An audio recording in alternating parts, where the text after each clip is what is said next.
हा एक महत्वाचा मुद्दा आहे. घरातील प्रत्येक सदस्याची मर्यादा पाळणे. आपल्या लेकराला आपण केलेलं स्वयंपाकाचं हे नको असं म्हणतो, मम्मी मला आणखीन दुसरं करू दे, आई मला आणखीन कर, ते मर्जी चालली.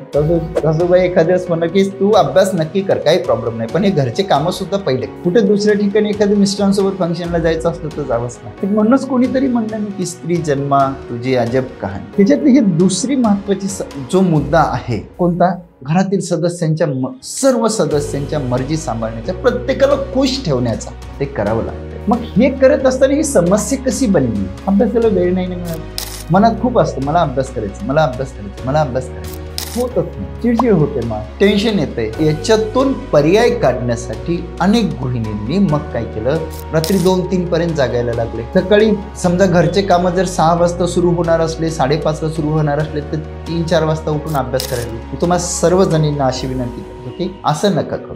शेवटी तुम्हाला दिवसभराचा थकवा घालवण्यासाठी झोप तर पाहिजेच ना. रात्री खूप जागरण, सकाळी खूप लवकर उठणं, या गोष्टीला मी कायम थोडासा विरोध करत असतो. याचं कारण हे आहे की असं म्हणलं तर अभ्यास होणं तर अवघड, बरोबर. मग याच्यातून मार्ग कसा काढायचा, मी बोललो तसं तुम्हाला आपल्या एका व्हिडिओमध्ये गृहिणींचं अभ्यासाचं नियोजन, याच्यामध्ये मी तुम्हाला 5 तासाचं शेड्यूल दिलं. 5 तासाचं शेड्यूल. आता ते कसं फॉलो करायचं हे त्याच्यात सांगितलं होतं. त्या सुद्धा व्हिडिओची लिंक खाली डिस्क्रिप्शन बॉक्समध्ये. Do your best.